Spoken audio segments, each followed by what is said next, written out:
Good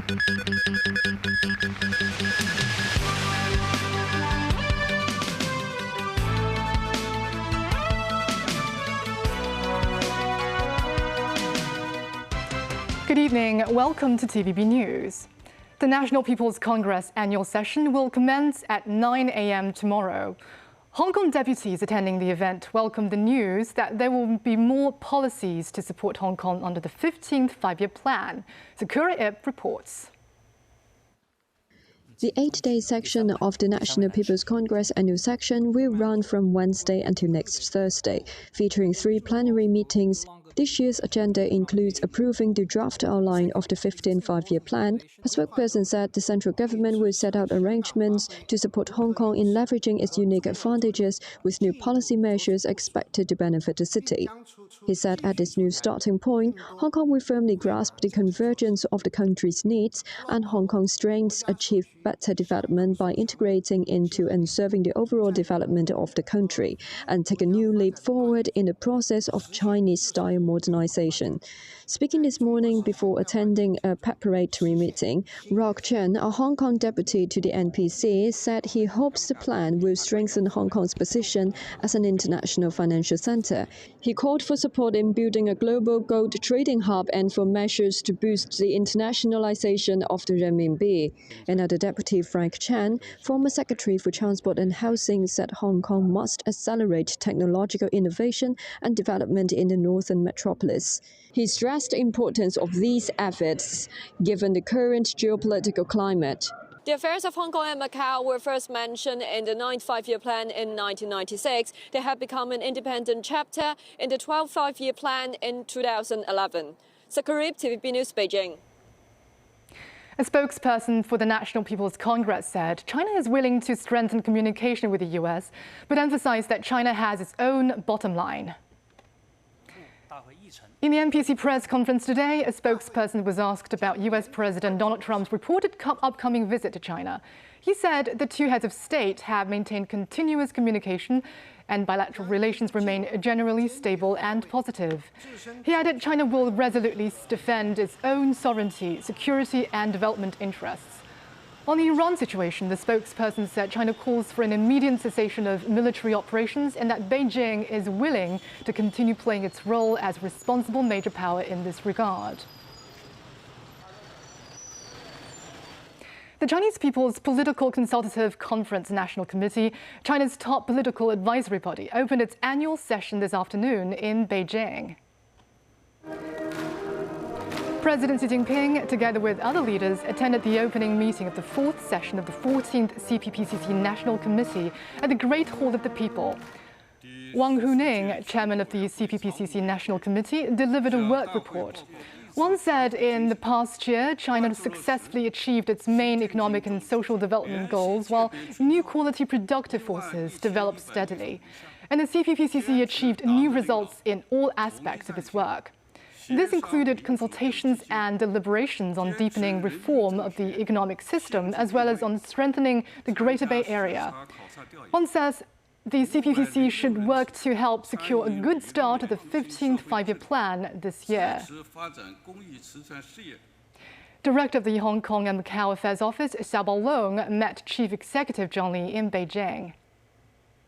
John Lee arrived in the capital yesterday to attend the opening of the National People's Congress meeting tomorrow. According to a statement from Xiao's office, Lee's administration had achieved outstanding results in every aspect of its work. Xiao also met Chief Executive of Macau, Sai Wa Ho, and praised his efforts in promoting the high-quality development of the enclave. Explosions sounded in Iran's capital on Wednesday as the war with the United States and Israel entered its 5th day. Amid the fighting, Mujtaba Khamenei, the son of Ayatollah Ali Khamenei, has reportedly been appointed as Iran's new supreme leader. Elsewhere, during a meeting with German Chancellor Friedrich Merz, US President Donald Trump lashed out at Spain and the UK over various grievances with Washington's NATO allies. Daniel Rao tells us more. The blasts in Tehran came at dawn, according to Iranian state television.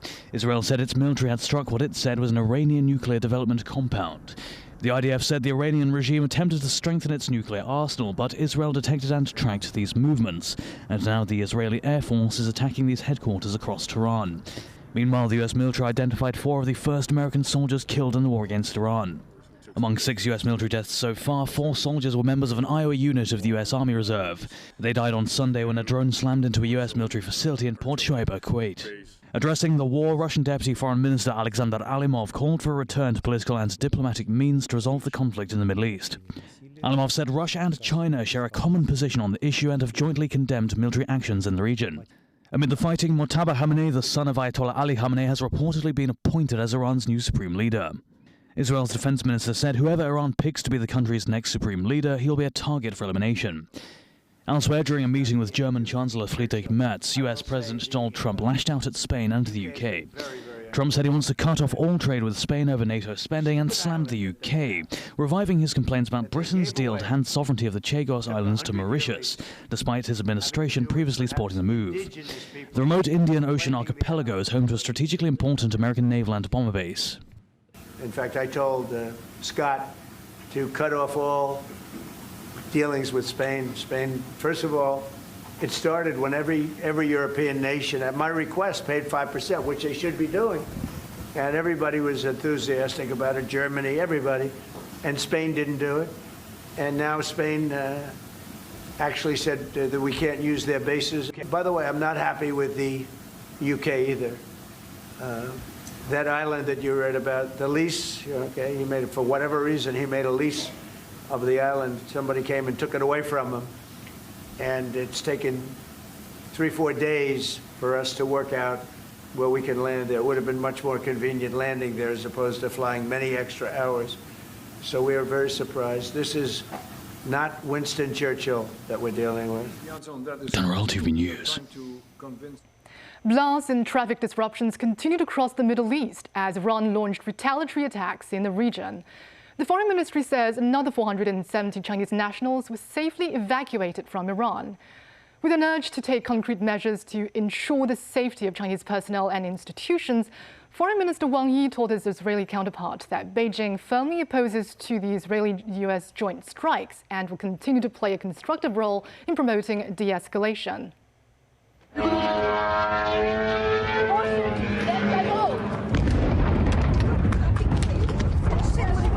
The killing of Iran's supreme leader has prompted its military to fire a barrage of drones and missiles at Gulf nations. There's increased police presence outside a US diplomatic facility in the United Arab Emirates following the report of a blast there late Tuesday night. US Secretary of State Marco Rubio confirmed that an Iranian drone struck the parking lot of a US consulate in Dubai. The limited fire was shortly extinguished, causing no injuries. On the same day, Emirati officials confirmed intercepting an Iranian drone at the port of Fujairah.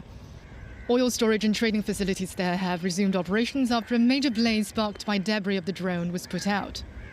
Qatar says it was targeted by 2 ballistic missiles from Iran on Tuesday and that one of them hit the US's El Udeid air base in Doha. Washington has alerted American citizens to leave more than a dozen countries right away with any available commercial transportation amid a widening Iran war. Flight Radar 24 data showed some 21,300 scheduled departures and arrivals have been cancelled at 7 major airports, including Dubai, Doha and Abu Dhabi since the strike started. Hundreds and thousands of travelers left stranded in the Gulf were scrambling to secure seats on the limited number of repatriation flights. An Italian tourist who got stranded in Dubai with his friend said they bought bus tickets to Oman and their return flight scheduled to depart Tuesday morning. He expects arriving in Rome in the afternoon and said his only thought is to get home. Meanwhile, in Khan Yunis, many displaced Palestinians who were still reeling from the Israeli attacks on Gaza Strip closely watched the latest developments in the Middle East. They expressed distress about the impact on their lives. Some said they are fed up with wars and the horror of war, fearing the economy and the Rafah crossing might be affected. Foreign Minister Wang Yi had a phone conversation with his Israeli counterpart Gideon Saar and said China has consistently advocated resolving international and regional hotspot issues through dialogue and consultation. One emphasized all parties should abide by the purposes and principles of the UN Charter. In the south of Iran, a solemn mass burial was held for at least 165 people, mostly elementary school girls, who were killed in Minab town, Hormuzgan province, by what Tehran described as the first wave of US-Israeli missile strikes. The bombing occurred on Saturday morning and left 96 others injured. The United Nations Human Rights Office is calling for an urgent investigation. In Iran, the Iran Red Crescent Society reports put the death toll at 787. In the single deadliest and devastating incident, dozens of girls were reportedly killed and injured when their primary school in Minab, in the south of the country, was struck during the school day. The High Commissioner calls for a prompt, impartial, and thorough investigation into the circumstances of the attack. The onus is on the forces that carried out the attack to investigate it.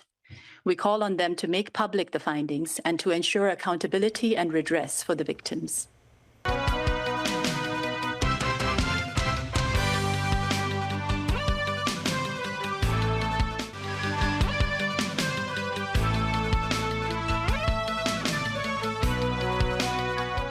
An Emirates flight will land in Hong Kong from Dubai tonight. This came after Dubai airports resumed a limited flight operation after more than 48 hours of total shutdown amid the war in the Middle East. Some people are buying more than one ticket in case one of the flights is cancelled. Mimosa Ngai reports. On the flight arrival page of the Hong Kong International Airport, it shows that Emirates flight EK380 will land in the city from Dubai before 10 p.m. on Wednesday. But two other Dubai flights have already been cancelled. This flight tracking website displays the flight route of the aircraft. Unlike the old route that will pass the Gulf of Oman, the plane heads to the southeast direction for the Arabian Sea instead. Mr. Yeung, a Hong Kong tourist who has been stranded in Dubai for the third day, said he had booked several direct flight tickets back to Hong Kong. By securing more than one ticket, the Hong Konger said his chance of returning home seemed greater even if they cancelled one of the flights. Another stranded Hong Kong tourist, Bowie, said she has spent an extra $20,000 on flight tickets and hotel. Though she is scheduled to fly back on Friday, Bowie is worried that there could be an overbooking situation, meaning she may not be able to board the flight successfully. As a backup plan, she bought a separate flight ticket from Oman to Bangkok. Mimosa Ngai, TVB News. The war in the Middle East is sending shockwaves through the global supply chain. Hong Kong exporters are now bracing for a spike in shipping costs, with some rates already doubling. But some electric vehicle dealers see a potential silver lining with oil prices on the rise. Samantha Lee has more. Wilfred Lee has been in the skincare and hygiene business for 2 decades, and it has expanded to 6 Middle Eastern countries, such as Saudi Arabia and Kuwait. But now those networks are under threat. The conflict in the Middle East has disrupted sea and air routes, triggering hikes in transport costs. Lee says shipping to Dubai and Saudi is getting more and more expensive. It used to cost around $1,000 for a 40-foot container. Now that's jumped by 50 or even 100%. Global trade has become increasingly difficult. From US tariffs and the Russia-Ukraine war to the Middle East conflicts, it feels like the hits on business just keep coming. Lawmaker Tommy Chong Ki-feng, who represents the import and export constituency, said some shipping companies have suspended orders to the Middle East, while charging additional fees at around $1,500 to $2,000. The Middle East supplies about 30% of global oil. Most of the oil passes through the Strait of Hormuz. It is one of the world's most important transportation routes for oil. If the Strait of Hormuz were closed, oil prices are expected to soar in the long run. Legislator Lafayette Lam Feng for the transport sector says global crude oil prices has already jumped from $65 to some $80 per barrel.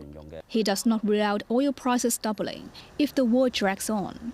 Meanwhile, some electric vehicle dealers in Hong Kong believe this volatility will bring in more business. Eric Wong, a dealer for electric vehicles, says Hong Kongers are very sensitive to fuel costs because the city's gasoline prices are high. Samantha Lee, TVB News.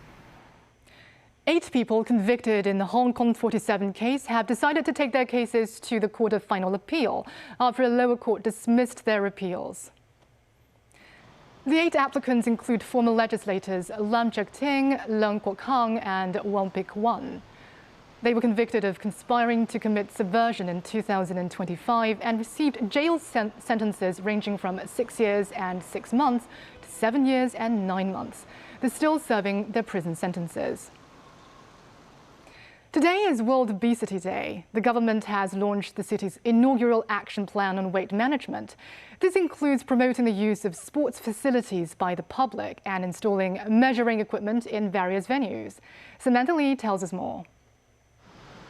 According to a survey conducted by the Department of Health, between 2020 and 2022, at least half of the city's population is classified as overweight or obese. This resident says, "I'm almost overweight. I usually do exercise at night. If gyms are open overnight, why can't sports centers?"